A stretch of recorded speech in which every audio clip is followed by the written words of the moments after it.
You're listening to the Play Therapy Podcast with Dr. Brenna Hicks, your source for centered and focused play therapy coaching.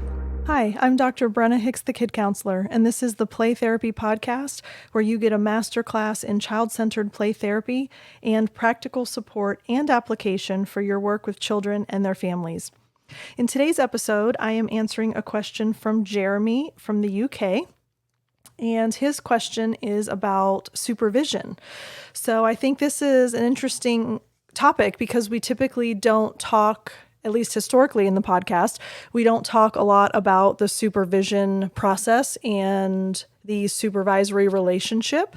And so I think this is really important because we all at some point are supervised. And whether it's for RPT, which is registered play therapist in the States, or whether it's for your licensure, or whether it's just for professional training and development, we always end up in some form of supervision. And it's really important to think through that and understand what that would look like. So let me read Jeremy's question and then I'll share some of my thoughts. So he says, we're encouraged to attend supervision regularly. I recognize its value, but I'm wondering how to make the most of supervision, how to utilize this relationship to the betterment of my practice and my clients. And I'm wondering all this, especially in terms of the child-centered model. So yes, let's talk through this because let me begin my thoughts and my comments with, especially with this training program that I launched and all of the therapists reaching out to me about doing training groups with me. I have phone calls or Zoom calls with every single person that's interested.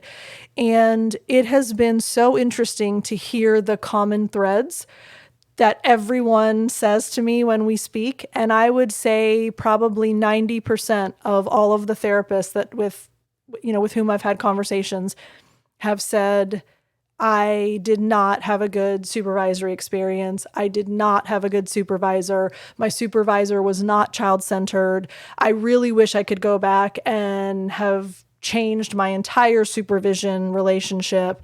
I was very frustrated with my supervision experience. I regret, I wish. There's very few that have been pleased with that relationship. And that's really alarming because the supervisory relationship is a huge part of our clinical experience.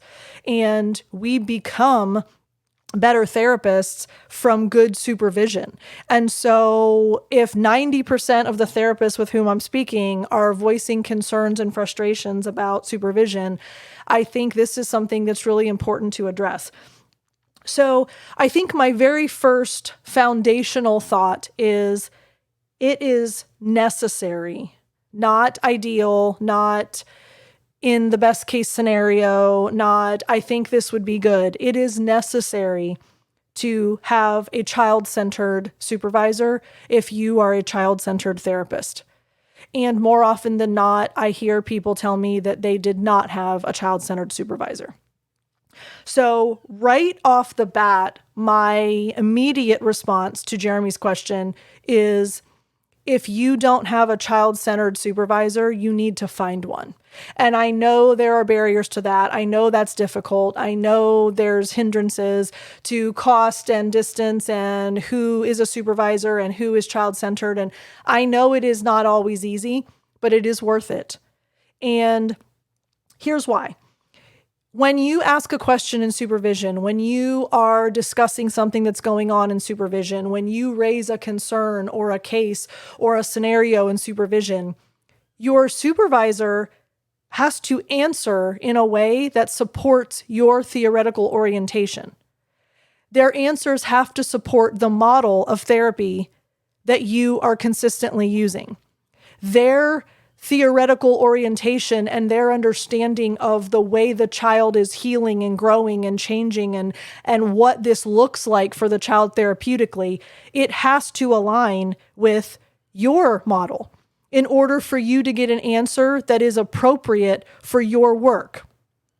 So when we have so many therapists saying, oh, I'm a child-centered or I want to be child-centered, but my supervisor isn't or wasn't, that's a huge point of disconnect. That's a huge point of contention because I'm thinking through all of the different theoretical models in play therapy, and if you bring a struggle or a frustration or a question up in therapy, and it's specifically about, I feel like maybe I'm not saying enough. I feel like sometimes the child's playing and maybe I need to have a faster pace of my replies to the child. If you have a directive supervisor, the directive supervisor is going to give you a completely different answer than I would, for example, as a child-centered therapist, because I would say you need to have a pace that lets the child know that you're present, you're engaged, that you're expressing the be with attitudes. But if the child is quiet, it's okay for you to be quiet. If the child isn't saying much, it's okay for you to slow the pace of your responses down. That's not at all what a directive play therapist would say. Directive play therapists would encourage you to ask questions. They would encourage you to prompt activities. They would encourage you to bring up topics for discussion. That's not child-centered. So any answer you get is not going to actually be helpful because it's not aligned with your approach to the play sessions. So I think that right off the bat needed to be very clear. So Jeremy, I hope that's helpful for you. Here's my next thought, because you specifically said, how do I use this relationship to the betterment of my practice and my clients, especially in terms of the child-centered model? So here's what I have found the most helpful, not only as a supervisee, but as a supervisor. And I think maybe the disclaimer here is that my PhD is in counselor education. So all of my PhD program was training me to train therapists. And ironically, none of my professors in the program were play therapists, and none of the theoretical orientations that we talked about and none of the work that I did in my program was to help play therapists. So I'm kind of bucking the mold here and I'm doing my own thing. I've gone rogue, and here I am running a play therapy center instead of working at a university. And here I am doing a podcast and training therapists instead of training clinicians in a university setting. So I know I've kind of totally ruined the entire plan that all of my professors had for me. But here's why I bring that up, because I've done a lot of supervision and I've been in a lot of supervision. And what I find is, to get the best out of supervision, you need to come prepared with things that you want to work on. If you leave that up to the supervisor, if you leave your training and your growth and your knowledge and your enrichment of your play session process up to what your supervisor wants to discuss with you, what your supervisor thinks is worth discussing and bringing up and just talking about, I think that leaves you at the mercy of how prepared and knowledgeable and equipped your supervisor is. So what I have found that works really well is you need to come prepared with things that matter to you, that you want to address, that you want to work on. And not only that, be intentional and mindful and thoughtful about what those questions should be. Here's what I mean by that. If it were me, I would encourage you to not bring up skill-based questions. I would encourage you not to bring up theoretical framework questions, because those are the kinds of things that you already know, and those are the things that you have access to learn more about outside of a supervisory relationship. So if you're struggling with reflecting feelings, for example, that is a basic skill. It's a theoretical framework modeled approach. So therefore, you can just read books and listen to podcasts and do things like that to learn that skill better on your own. But practical application questions are invaluable. If you have a seasoned, knowledgeable, educated, experienced child-centered play therapist as your supervisor, the practical application questions are full of gold and rich wisdom for you. So for example, instead of saying, I really need to work on my reflection of feeling, which by the way, I talked about this in some of my earlier episodes, but that is really hard for child-centered play therapists. That's the hardest of the 4 pillars. Data shows that even the highest trained play therapists struggle to reflect feelings more than all the other 3 pillars. So if you are struggling with reflecting feelings, that's normal. But if it were me, I would not waste supervision time to talk about that. A practical application question would be, I'm really having a difficult time of how to manage my own emotions when a child gets really dysregulated and tries to hurt me. Because when the child hurts me, it puts me in an emotional state and I lose my ability to unconditionally accept them. And I lose my ability to communicate the be with attitudes because I'm dealing with my own anger and frustration. How do you handle that? That's a practical application question. And if your supervisor can't handle a question like that, they're probably not the right supervisor for you.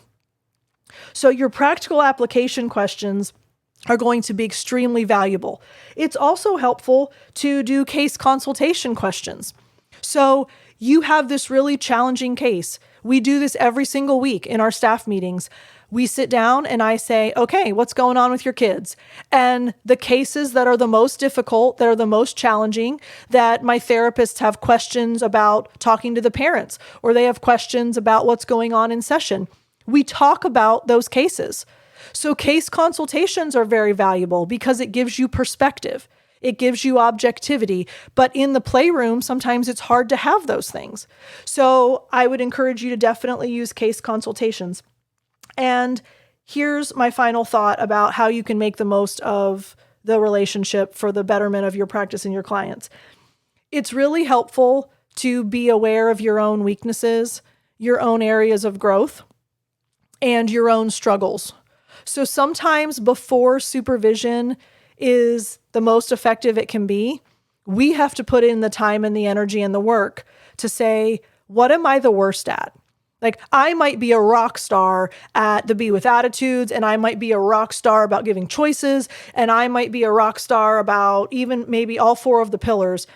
But man, when a kid plays aggressively, I just really don't like when that happens. And therefore I don't like the child because they're playing aggressively. And then I get in my own head and then I go down this rabbit trail and that ruins the whole session for me.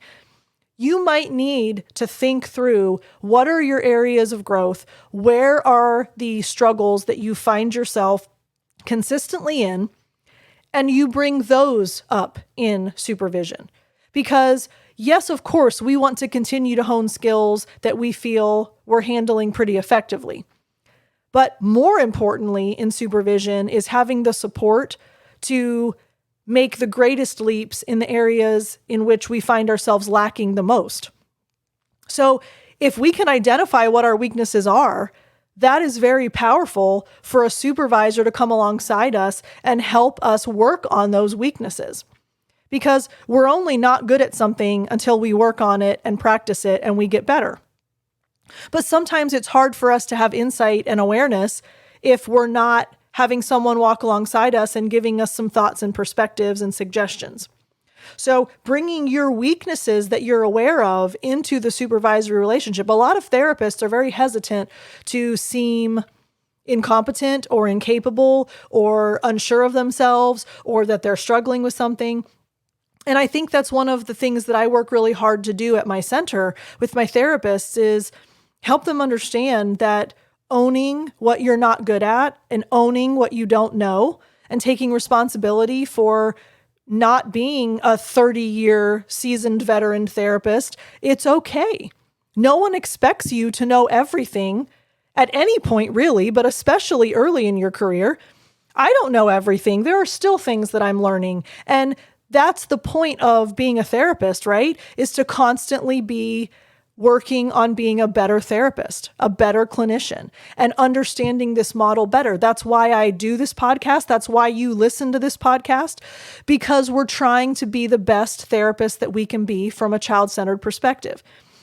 But therefore, we have to recognize when we're not really that knowledgeable or not really that effective at something so that we can work on it. And so there should never be fear in your supervisory relationship about being honest and open and vulnerable about the things that you feel you're not doing well or that you don't know well enough. The supervisor's job is to teach you and train you and educate and equip you. So if there's any hesitancy on your part to be open about where you're struggling and what your weaknesses are, that's something that you definitely need to be more truthful about so that they can help you. You can't have your needs met unless you express them. So to kind of summarize all of that, your supervisor should absolutely be a non-directive child-centered play therapist. That's kind of a given, but I thought it was worth commenting about. And then here are my thoughts. If you ask practical application questions, I think you will find it more helpful. Case consultation questions are also very important in supervision, and identifying your weaknesses so that they can help you with that. And here's one final unrelated piece to those three. If you are finding that you're questioning the value you're getting from your supervision, if you're questioning the relationship you have with your supervisor, if you don't really feel supported, if you don't really feel like they are helping you from a child-centered model, if they're not a child-centered therapist and they're your supervisor, do not feel guilty for 1 second about changing supervisors.